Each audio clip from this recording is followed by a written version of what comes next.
está reclamando, fazendo uma reclamação, quando diz que os animais conhecem a voz do seu dono e atendem ao seu dono, os animais que são irracionais. No entanto, o meu povo não entendem, ou não querem ouvir, ou não conhecem a minha voz. É triste. Pessoas inteligentes, pessoas que sobre ela repousa o nome do Deus Todo-Poderoso. No entanto, eles não querem ouvir, fazem dos ouvidos marcadores e não têm o mínimo interesse de entender qual é a vontade do Senhor. E ele diz: o jumento conhece a sua manjedoura e conhece o boi, conhece a voz do seu dono. No entanto, o meu povo não conhece a minha voz. É uma loucura. E irmãos, acredite, essa palavra que a irmã Márcia trouxe agora é livramento para a minha vida, é livramento para a sua vida. Aqui na igreja teve pessoas que chegou na igreja e nós, honestamente, no meu coração e no coração de Márcia manifestou tanta alegria, ficou tão feliz, não porque alguém veio congregar aqui, mas viu como um presente de Deus. No entanto, essas pessoas foram após a Balaão, começaram a gerar ideias e levaram outras pessoas e acabaram saindo do ministério, foram para outro ministério e já saíram do outro ministério. E lá foram recebidos com muita alegria, com muito amor pelo pastor. E nós os abençoamos, as abençoamos, desejando que elas crescessem, apesar de advertir: cuidado, que isso pode dar um grande problema para você. E não deu outra. A pessoa começa o quê? Semear, conspirar contra a sua liderança. E o que acontece? Gerando problema. E acabou o quê? Já caíram fora, porque estavam fazendo coisas que não eram de acordo com a liderança, desobedecendo a sua liderança. E as pessoas estão por aí, pronto, aí tal, e bota a culpa em quem? Na liderança, no pastor. E aí o pastor tratou eles como anjos de Deus, como pessoas queridas e amadas, e cuidava com muito amor. No entanto, eles estavam lá conspirando contra a liderança, fazendo aquilo que ela não estava autorizada a fazer. Que coisa triste. Então isso é a palavra de livramento. Tudo isso que aconteceu no passado é livramento para a minha vida, para eu não falar mal de qualquer pastor, de qualquer liderança. E se eu estiver debaixo de uma liderança, eu saber honrar e saber que aquilo foi Deus. Um camarada que é parecido com o que o Márcio falando, eu estou fazendo os comentários, falo já, viu? Minha palavra vai ser bem curtinha para a gente cear. Quando a gente escuta o histórico de Moisés, quando o Senhor o chamou para liderar o povo, para tirar eles do Egito, ele disse: eu não vou não, eu não vou. E se vocês verem a chamada de Moisés lá, a insistência dele foi muito grande. E depois de ele dizer que não ia, manifestou o desejo de não ir, ele arranjou um argumento ainda que agora sim, agora esse é o argumento. E Moisés disse para o Senhor: eu não sei falar, eu sou gago, eu vou faraó, que eu quero que o povo vá para o deserto para adorar o Senhor. É uma confusão. Ele disse: Senhor, eu não sei falar, eu sou tato de língua. Sabe o que o Senhor disse? Amigo, é o seguinte: você tem um irmão, o nome dele é Arão. Eu coloco Arão, aliás, você como Deus, eu coloco você como Deus. Esse foi o termo que Deus usou, está escrito na minha Bíblia. Eu coloco você como Deus e Arão vai ser o quê? O seu profeta. Morreu o assunto. Quando Deus quer, Deus quer. Mas o que eu quero enfatizar aqui é uma coisa. Primeiro, Moisés não queria ir, não queria ser o líder, disse: eu não vou. E em outras situações, depois que ele aceitou, acabou aceitando, não tinha outro jeito, né? Se ele não sabia falar, o Senhor disse: eu ponho você como Deus sobre Faraó, e Arão será o teu profeta. Mas nem por isso subiu o coração dele, viu? Nem por isso achou que era o tal. Que a Bíblia diz que ele era o homem mais manso da terra. E inúmeras vezes nós vemos Moisés intercedendo ao Senhor e dizendo: Senhor, pelo amor de Deus, não faça isso, não mate esse povo, não mate e não destrua. Quer dizer, pô, Moisés era mais justo do que Deus? Era não, mas eu creio que aquelas situações aconteceu para revelar o coração de Moisés, o quanto ele não tinha interesse nenhum em ser grande e dominar sobre o povo.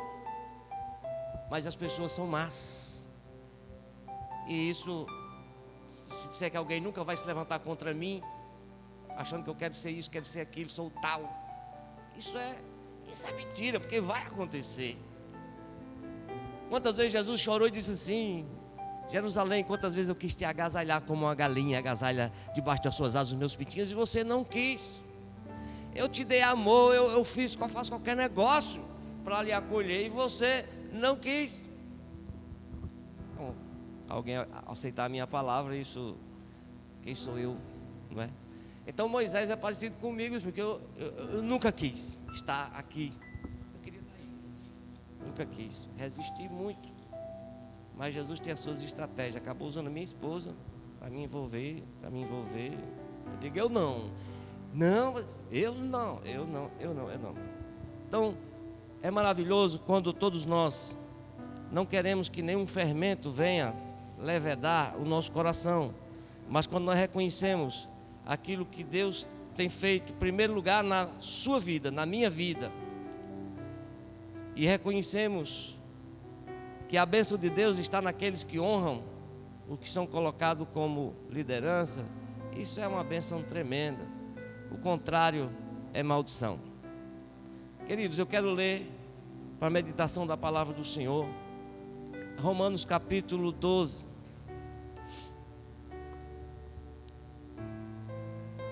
E versículo 1, 1 e 2.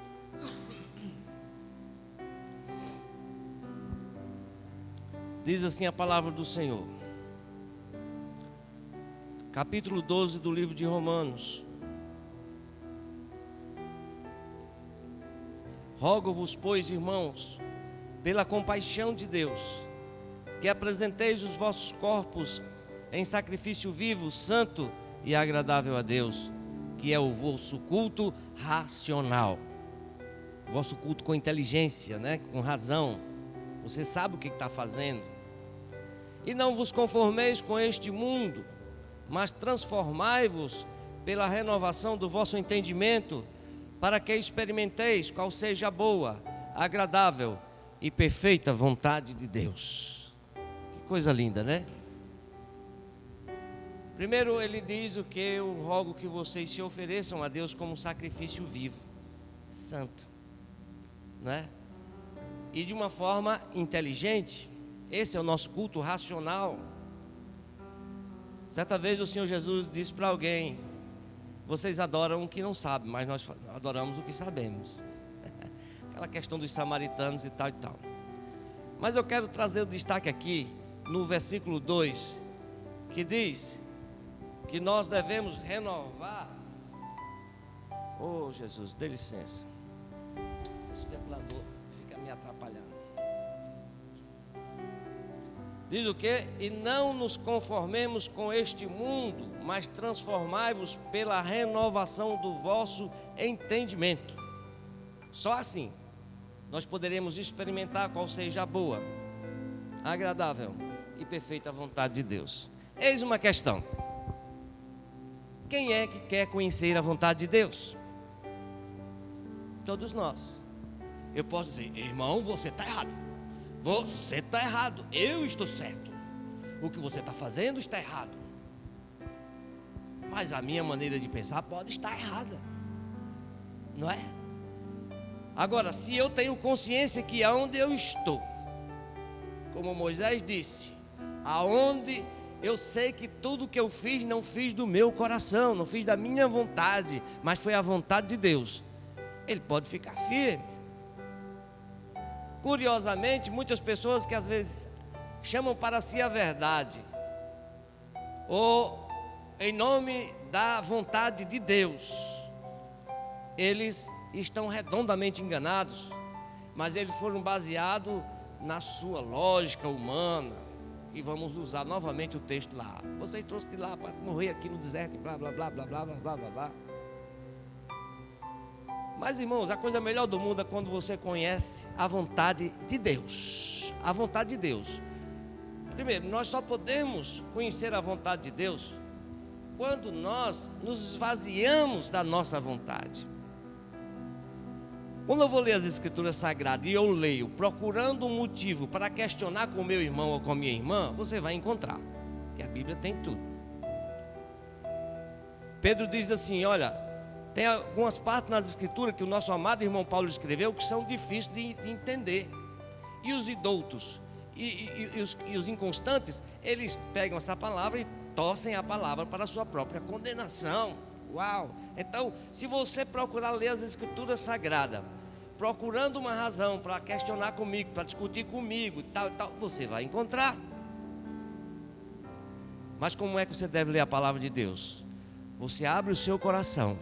Você não tem nenhuma opinião a respeito, mas você crê que essa palavra é a palavra de Deus. E você começa a ler e ela começa a falar com você. Começa a lhe encher de graça, começa a encher você de conhecimento. E começa a revelar qual é a vontade de Deus para a sua vida. Porque você estava disposto a ouvir a voz de Deus. Por isso que ele diz o quê? Não podemos nos conformar com este mundo. E o que é a conformação do mundo? O mundo tem uma regra, tem um sistema, onde quem for mais esperto vai subindo degraus. Quem tiver a sua maneira ou o seu jeito de subir vai dando certo. Entende? É a lei da concorrência. Você diz que você tem um produto e eu tenho um melhor. E assim a gente vai naquela. Essa é a regra do mundo. E que vença o melhor. Essa é a regra do mundo. Mas nós não podemos nos conformar assim. Não conformar com o mundo. Mas nós precisamos ter a nossa mente renovada. Agora a nossa mente é o que? É renovada segundo o mundo? Não. Se eu for analisar as coisas de Deus baseado nas coisas da terra, no meu costume, eu jamais vou chegar a lugar nenhum. Porque a minha mente precisa ser renovada conforme a mente daquele que me chamou, daquele que me salvou. Agora a nossa mente, a Bíblia diz, nós temos a mente de Cristo. É o que eu peço ao Senhor todo dia: Senhor, dá-me o teu coração. Que o meu coração seja igual ao de Jesus, porque a única coisa que ele queria era fazer a vontade do Pai. E eu creio que mesmo na minha ignorância, o que eu quero é fazer a vontade de Deus. Mesmo na minha fraqueza, o que eu quero é fazer a vontade de Deus. E quando nós nos esvaziamos de nós mesmos, dos nossos conceitos e opiniões, então há um espaço enorme para agora nós conhecermos qual seja a boa, agradável e perfeita. Agora veja bem, quando nós vemos, existe um processo para você chegar à perfeição, entende? Existe a boa, a agradável e a perfeita vontade de Deus. E aí nós poderíamos fazer uma comparação aí com o tabernáculo, lá no Antigo Testamento, onde existia três ambientes distintos, que nós pregamos outro dia sobre o tabernáculo. Talvez você não se lembre dos detalhes, mas talvez você lembre do que eu já falei sobre isso. Existem três momentos distintos, três espaços distintos no tabernáculo, no templo. Existiu o átrio, que era a parte exterior, ali onde se oferecia os sacrifícios, lavava as mãos e tal, a purificação. Essa representa a boa vontade de Deus. Existe um lugar santo que já é dentro do templo, num espaço onde tem os candelabros, os pães da preposição, o azeite, as lamparinas e tal e tal. Essa agora já é o lugar, esse é um lugar agradável, onde você já está dentro. Mas o objetivo não é só chegar no átrio e no lugar santo. Existe um outro, o terceiro lugar, que é chamado Santo dos Santos, onde ali só entra o sumo sacerdote, um lugar de perfeição. É tão perfeito que ele entrava lá com o quê? Com linho, roupa de linho fino. E era para que não houvesse o quê? Suor. Você não podia suar, que significa que para você ter comunhão com Deus não depende do seu trabalho e do seu esforço. Ter comunhão, relacionamento, entenda. O homem tinha que entrar ali de forma perfeita, ainda era amarrado uma corda com um bocado de sino. Enquanto ele fazia o trabalho lá, que era pegar o sangue e colocar sobre os quatro cantos da tampa da arca, que chamava de propiciatório. Então as pessoas escutavam blim, blim, blim, se caso ele tivesse algum defeito, algum problema, algum pecado, alguma coisa, ele parasse de tocar, os cabras diziam, o homem morreu. Aí puxava a corda para ele não ficar lá. E tal era a representação da glória de Deus, da perfeição, onde Deus era perfeito. Não está dizendo que Deus é rigoroso, mas ali revela a santidade de Deus. Mas olha só, na boa vontade de Deus, que é no átrio, ali nós oferecemos sacrifício, nós fazemos esforço. E quando nós, para agradar a Deus, oferecendo o nosso sacrifício, né, tentamos nos purificar e tal. Trazendo para a nossa vida, estar na boa vontade de Deus é quando nós vimos para a igreja querendo receber de Deus as bênçãos de Deus. Eu quero resolver meu problema financeiro, quero resolver, né, problema do meu casamento, quero arranjar um esposo, uma esposa e tal, pá. E nós estamos aqui, estamos buscando essas coisas. E às vezes ficamos felizes porque Deus é tão bom que às vezes dá. Às vezes não dá, mas às vezes dá. E aí nós ficamos satisfeitos com isso. Só que o Senhor não deseja que nós fiquemos só na boa vontade de Deus. Existe a agradável, existe a perfeita. A Bíblia diz que, Paulo diz que nós devemos ter o nosso coração posto nesse seguinte objetivo: buscando a perfeição, buscando o que é perfeito. Ele diz, não que eu haja alcançado, ele reconhece que ele não alcançou. E eu creio que, na minha opinião, na minha fé, eu creio que jamais conseguiremos a perfeição. Nós só conseguiremos a perfeição quando entrarmos na glória. Aí sim. Aí o que era corruptível se revestirá de incorruptibilidade, né? E o que era morte revestido pela vida, como está escrito lá. E o que é mortal se revestirá da imortalidade, o que é corruptível se revestirá da incorruptibilidade.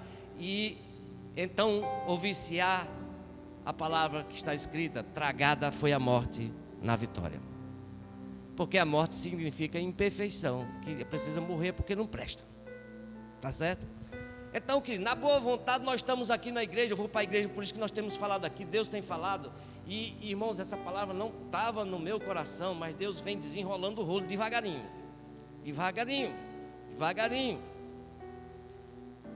Nós temos falado a respeito da nossa firmeza na fé e quais são as motivações de virmos para a igreja. Nós falamos agora esses dias, qual a razão de você vir para a igreja? E de vez em quando a gente fala isso. Irmão, meus amados, quando as motivações de nós virmos para a igreja é somente desfrutar da boa vontade de Deus, nós somos muito medíocres. Paulo diz, se nós esperássemos de Deus só nesta vida, os benefícios que Deus pode me dar, nós seríamos os mais miseráveis dentre os homens. Mas existe algo maior, algo perfeito, que é a eternidade, uma vida de gozo eterno com Deus. Se essa não for a nossa motivação de estarmos na igreja, buscando aprender do Senhor, crescer na sua presença, comamos, bebamos e amanhã morreremos. Essa é a verdade. Então, o que o Senhor deseja é o que nós viemos a crescer. Desfrutemos da boa, da agradável e da perfeita vontade de Deus, né? Então, quando a gente está na boa vontade, é naquela coisa muito humana, muito aqui das minhas necessidades. Mas quando nós entramos na agradável, você já entrou no outro nível. Você agora já começa a conhecer Deus melhor, conhece a ter uma visão maior de Deus, começa a entender que Deus tem algo maior do que somente o ser bom. Existe algo que lhe deixa agradável, onde você começa a descansar, entendendo que os seus problemas não são seus, são do Senhor também, porque você é do Senhor. E você começa a viver uma vida mais plena na presença do Senhor. Você saiu da boa, vem agora para a agradável. Você agora tem um gozo maior na sua alma, a sua esperança agora é maior. Você agora se alegra mais no Senhor, por conta da sua consciência de que existe. Você já passou por um processo de bom, agora está na agradável, mas ainda existe algo maior e melhor, que é a perfeição. Glória a Deus. Então, queridos e amados, essa foi a reflexão que eu trouxe para os irmãos de forma sucinta, mas que nós possamos desejar e venha conhecer qual seja a boa, a agradável e a perfeita vontade de Deus. Quando nós entrarmos na perfeita, Aí o que acontece é o seguinte: Paulo diz: eu vivo não mais eu, mas Cristo vive em mim. E agora que eu vivo na carne, vivo na fé do Filho de Deus, o qual me amou e se entregou por mim. A minha vida agora não tem mais importância, o meu dinheiro não tem mais importância, não é? As minhas vontades não têm mais importância. Eu não estou querendo agora exercer uma posição de autoridade, eu estou querendo é servir. Porque você entende que se você quiser ser grande no reino, você tem que ser servo e não ser visto como grande. Você não está procurando cadeiras no púlpito para sentar, você está querendo ficar escondidinho. E o que você vem a fazer no seu coração, você deseja somente daqui para lá. Você diz: Senhor, está aqui a minha oferta. Quando você contribui na obra, você contribui não porque você vai com a cara do pastor, porque ele atende você e está de acordo com você, mas você diz: eu quero semear nos céus, eu quero entesourar tesouro no céu, porque a sua visão de perfeição é essa, é lá. A perfeição a visão da perfeição é que a perfeição acontecerá lá. Paulo diz assim: agora nós conhecemos em parte, e em parte profetizamos, mas quando vier o que é perfeito, então o que é em parte será aniquilado, porque assim como ele é, nós o veremos. Então a perfeição não acontecerá aqui. No entanto, é o meu alvo, é o meu objetivo, é a minha busca, é o meu desejo. E nessa busca a gente vai se anulando para que Jesus vá aparecendo. Nessa busca a gente vai se anulando e Jesus vai começando a aparecer. Então, se você era uma pessoa que gostava de aparecer, agora você não quer mais aparecer. Você só quer honrar ao seu Senhor. Se você era alguém que gostava de mentir, você não mente mais, porque agora você sabe que o seu Senhor só fala a verdade, né? Se você é uma pessoa que se vangloriava, agora você não vai se vangloriar, porque toda a glória agora é para o seu Senhor. E a gente vai se anulando devagarinho. Isso é um processo. Para chegar à perfeição tem um processo. Tem a boa, a perfeita, aliás, a boa, a agradável, até chegarmos na perfeita vontade do Senhor. E esse é o desejo do meu coração, que apesar de poucas ovelhas, mas é que essas ovelhas não dê lugar ao diabo, para que nos seus corações sejam semeadas intrigas, porfias, pelejas, ou coisas que você não está entendendo ainda, tem apenas uma visão humana, irracional, como o pessoal lá no deserto tiveram, de Coré, Datã e Abirão, não tiveram uma visão espiritual, e com isso pereceram, para que nós não venhamos atingidos por maldição, mas sim possamos ser recebidos de Deus, testemunho, dizendo: esse povo é um povo que procurou conhecer a minha boa, a minha agradável e perfeita vontade, e não deixaram se seduzir por qualquer coisa, não deixaram ser seduzidos. Queridos irmãos, o que acontece lá no caso de Moisés, e que Moisés argumenta com ele dizendo o seguinte: vocês estão achando pouco o que o Senhor fez com vocês, o Senhor escolheu vocês, porque quem veio questionar com Moisés não foi a ralé, não, foram os príncipes, os principais das tribos, foram os cabeças. Então Moisés argumenta: vocês estão achando pouco o que o Senhor fez com vocês, escolhendo vocês para estarem no serviço da casa, não é? Estarem servindo o altar. Vocês estão achando pouco, agora vocês estão querendo o sacerdócio. Uau!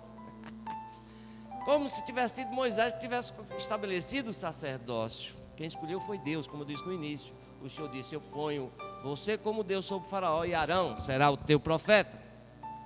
O Senhor escolheu a tribo de Levi, a tribo de Arão, para fazer parte do sacerdócio. E o povo foi escolhido para outros serviços no templo. E Moisés disse: vocês deviam estar satisfeitos com o que Deus lhe deu. E isso é o que é maravilhoso. Como diz no Novo Testamento, nós precisamos estar alegres e felizes com aquilo que Deus nos deu. Porque se o Senhor quiser nos dar mais, Ele dá. Se a gente for fiel no pouco, o Senhor vai nos dar muito. No pouco, o seu pouco será tirado e colocado na mão de quem tem muito. Essa é a regra do reino. Quando somos fiéis no pouco e estamos felizes com isso, adorando o nosso Senhor com toda a alegria do nosso coração, o seu galardão vai ser semelhante àquele que recebeu muito. Mas quando nós negligenciamos o pouco que Deus nos dá, então o Senhor tira o que é pouco, o que nos deu, e vai colocar na mão de quem tem muito. Então, meus amados irmãos, que essa palavra de conhecer a boa, a agradável e perfeita vontade de Deus seja real na nossa vida. E você possa dizer: poxa, eu não sou perfeito, eu tenho muito defeito. E está certo, você tem que, quando você reconhece isso, isso é maravilhoso. Demonstra que você está começando a conhecer Jesus, não é? Quem desceu para casa justificado não foi o fariseu que alegou diante de Deus, dizendo: eu graças te dou porque não sou como os demais homens, eu sou um homem perfeito. Eu jejum 2 vezes por semana, dou o dízimo de tudo quanto tenho, faço tudo para, ainda não sou nem como esse camarada aí que é um pecador, ele é um publicano, não sei que esse homem não era para nem estar aqui. Quantas vezes alguém diz assim: você é muito, você tem umas coisas muito estranhas, não aguento. Mas meu irmão, e eu estou aqui dizendo: Senhor, tem misericórdia de mim, eu sou pecador. Aí o Senhor disse: sabe quem foi que desceu para casa justificado? Foi aquele que, se considerando pecador, disse: ó Deus, teme. Ele não usava nem levantar a cabeça, mas batia no peito e dizia: Deus, tem misericórdia de mim, pecador. Jesus disse: esse desceu para a sua casa justificado. Você está achando que Jesus foi injusto? Não, porque o soberbo Deus abate, mas os humildes Deus dá graça.